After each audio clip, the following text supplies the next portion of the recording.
नमस्कार। Between the lines with नुरजन में आपका स्वागत है। आज हम बात करेंगे लॉरेंस बिश्नोई की। लॉरेंस बिश्नोई के खिलाफ अमेरिका में चार्जशीट हो गई है। जो निज्जर है, गुरप्रीत सिंह निज्जर, जो खालिस्तानी आतंकी है, जिसकी कनाडा में हत्या हुई थी, उसकी हत्या के मामले में कनाडा और भारत के संबंध खराब हुए हैं। अब एफबीआई ने चार्जशीट कर दी है और कनाडा की पुलिस ने भी कहा है कि उस पूरे हत्या के पीछे लॉरेंस का हाथ है।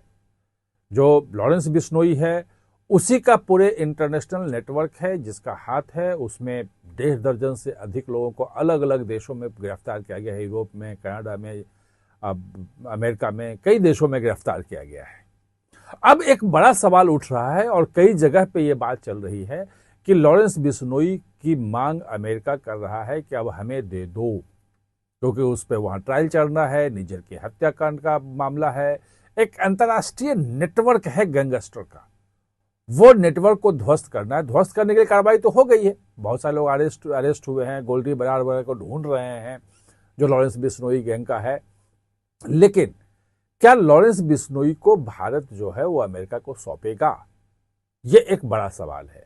और इस सवाल को लेकर के मैंने कई लोगों को, जो टॉप एजेंसीज के जो लोग हैं उन लोगों से बात की, जांच करने वालों से बात की, सरकार में बड़े लोगों से बात की, और उसके बाद जो बात निकल के आई है वो ये आई है कि लॉरेंस बिश्नोई को अमेरिका का जितना दबाव हो, भारत फिलहाल अमेरिका को नहीं सौंपेगा और भारत की जेल में ही रहेगा। एक और बड़ा सवाल उठ रहा था लॉरेंस बिश्नोई को लिए कि आखिर साबरमती की जेल में रहते हुए उसने कैसे निज्जर के हत्या की बात की और पूरे दुनिया में इतना बड़ा नेटवर्क कैसे चला रहा था।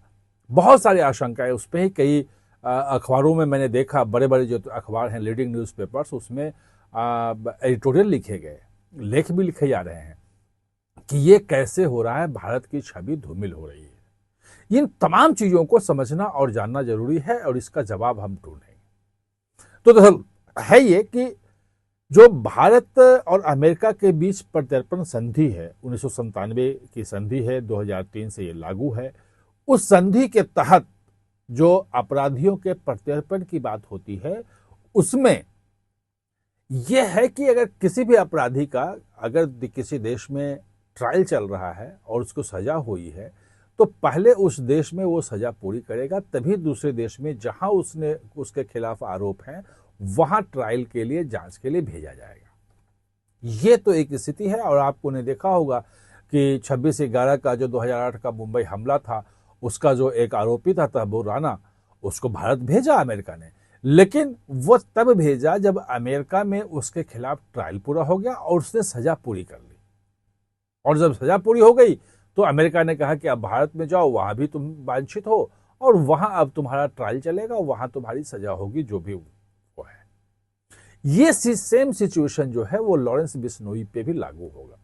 लेकिन अंतर सिर्फ यह है कि तहब्बुर राना के खिलाफ तो एक मामला था कि आतंकवादी गतिविधियों में शामिल होने का, लश्कर ए तैयबा की मदद करने का, आतंकी होने का। जो लॉरेंस बिश्नोई है, इसके खिलाफ भारत के अलग अलग राज्यों में 80 से ज्यादा केसेस दर्ज हैं और उसमें हत्या वाले भी हैं, जो रंगदारी वसूलने वाला है वो भी है। ये सब मामले चल रहे हैं अलग अलग कोर्ट्स में, अलग अलग राज्यों में, और अलग अलग राज्यों में घूमते हुए कहीं उसकी हत्या ना हो जाए, कुछ इतना बड़ा नेटवर्क चलाता है। और इसलिए साबरमती जेल में उसको बंद कर दिया गया है और कहा गया कि जितने भी ट्रायल कोर्ट की जरूरत भी है तो लाके वहां उसको पेश करने की जरूरत नहीं, कि बाहर निकलते ही फिर वो संपर्क कहीं ना कहीं से अपने नेटवर्क से साध लेगा। तो ये कहा गया कि जो भी पूछताछ करना हो वहीं जाकर के करें, ये व्यवस्था की गई है। इस पे कई सवाल भी उठे कि भाई साबरमती में जेल में है। आपने देखा होगा 2025 में जब दिल्ली का चुनाव था विधानसभा का, तो उसमें अरविंद केजरीवाल जो है वो काफी मुद्दा उठा रहे थे कि वो लॉरेंस बिश्नोई जो है वो कैसे अंतर्राष्ट्रीय जो है गैंगस्टर का गिरोह चला रहा है, और जबकि वो साबरमती जेल में बंद है। मतलब उनका सरकार के ऊपर जो था, और खास तौर पर अमित शाह के ऊपर वो ज्यादा हमला करने की कोशिश करते इसके माध्यम से। लेकिन जो हमने जब बात की और हमने जब पता करने की कोशिश की कि भाई वो साबरमती जेल में रहते हुए निज्जर की हत्या कैसे कर दी उसने और कैसे उसने किया, इसका मतलब सचमुच में जो अरविंद केजरीवाल आरोप लगा रहे हैं वो सही है। पता ये चला कि निज्जर की हत्या जो दरअसल हुई थी वो हुई थी 18 जून 2023 को। उसकी हत्या कनाडा में हुई थी, गोली मार दी गई थी गोला से निकलते हुए। और जो उस वक्त जो ये था वो कई बार तो तिहाड़ जेल में भी रहा है, पंजाब के किसी जेल में था। और उसी वक्त एक साल पहले 2022 में एक 200 केजी हीरोइन पकड़ा गया था गुजरात में।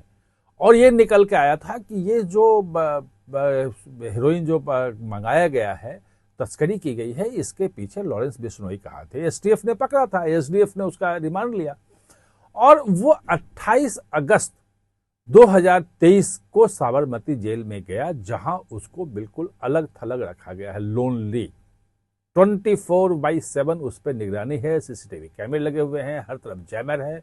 अगर कहीं से कोई फोन उसके पास पहुंच भी जाए, कहीं कुछ हो भी जाए, वो कहीं किसी संपर्क नहीं कर सकता। जो दावा किया जा रहा है वो ये कि वहां बिल्कुल उसके संपर्क अपने पूरे गैंग से टूट गए हैं। लेकिन चूंकि पूरी दुनिया में उसका गैंग पहले से फैला था, सब अपना काम कर रहा था, तो जिसके पास जो जो चीजें हैं वो तो कर रहे हैं। और जो जांच हुई है, चूंकि निज्जर हत्याकांड में सीधे सीधे भारत सरकार पे आरोप लगे थे और जस्टिन ट्रूडो का आपको ध्यान होगा, कनाडियन प्रधानमंत्री का, कि कैसे उन्होंने G20 का सम्मेलन हो रहा था उसमें उन्होंने मुद्दा उठा दिया था और ये काफी संबंध खराब हो गए थे। अब जो नए कारणी आए वहां के प्रधानमंत्री, तो वो इसको दुरुस्त करने की कोशिश कर रहे हैं। और अब जांच में भी सामने आया है कि उसमें भारत सरकार का कोई हाथ नहीं था। ये जो पूरी हत्या थी वो कहीं ना कहीं से आपस की जो लड़ाई है गैंगस्टर्स की, आतंकियों की, सब गिरोह जुड़े हुए हैं। वहां पे गठजोड़ है जिसकी NIA 2 FIR की जांच कर रही है। और वो जो गठजोड़ जिसको कहते हैं वो है आतंकी, तस्कर और गैंगस्टर, यानी कि इनकी बीच की रेखाएं मिटनी शुरू हुई है। इसी बीच में उनकी हत्या हुई है ये। और FBI की जो अपनी चार्जशीट है, अगर उस चार्जशीट को अगर आप पढ़ेंगे, जहां तक मैंने पढ़ा है, तो उसमें भी भारत की एजेंसियों ने लॉरेंस बिश्नोई के पूरे नेटवर्क को पकड़ने में और निज्जर की हत्या में जो इसका जो रोल था उसको सामने लाने में बड़ी मदद की है। वो प्रशंसा कर रहे हैं लोग। तो ये बात जो है कि साबरमती जेल के भीतर से हत्या की साजिश रची थी, ये गलत है। लोग इस बात को नहीं जानते हैं। उसकी साबरमती जेल निज्जर की हत्या होने के बाद वो पहुंचा है, उसके बाद कहीं कोई आरोप नहीं है। ये तो क्लियरली हुआ। अब यह है कि अगर अमेरिका को नहीं सौंपेगा भारत, तो क्या होगा?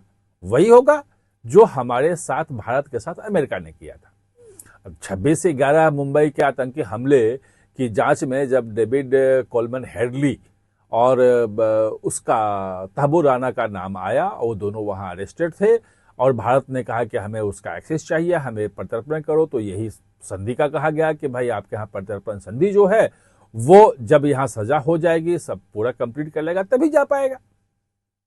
तब भारत ने फिर भारत को एक्सेस दिया कि आप जेल में जाकर के उनसे पूछताछ कर सकते हैं। वो पूछताछ करना जरूरी था, चार्जशीट के लिए सब कुछ करना जरूरी है, ट्रायल बाद में हो जब आएंगे तो भारत के जो है NIA की टीम गई थी। टीम में कई मेरे दोस्त जानने वाले जो वहां जाके उन्होंने पूछताछ की, पूछताछ करके आए और उनका जो चार्जशीट में वो शामिल चीजें हैं। उज्ज्वल निकम ने भी मुझे बताया था, जो उस पूरे मामले के वकील थे, कि कैसे वो महत्वपूर्ण थी पूछताछ। तो उसी तरह से अगर FBI चाहे तो भारत में साबरमती जेल के भीतर आकर के वो पूछताछ के लिए अगर अनुमति मांगती है FBI, तो भारत सरकार देने को तैयार हो सकती है, ऐसा मुझे बताया गया है। तो लॉरेंस बिश्नोई के खिलाफ जो चार्जशीट है FBI की, उसके लेकर के जो पूरा का पूरा जो कई तरह की भ्रांतियां फैलाई जा रही हैं, मुझे लगा कि उन भ्रांतियों को दूर करना जरूरी है। आप हमारे साथ जुड़े, इसके लिए बहुत बहुत धन्यवाद।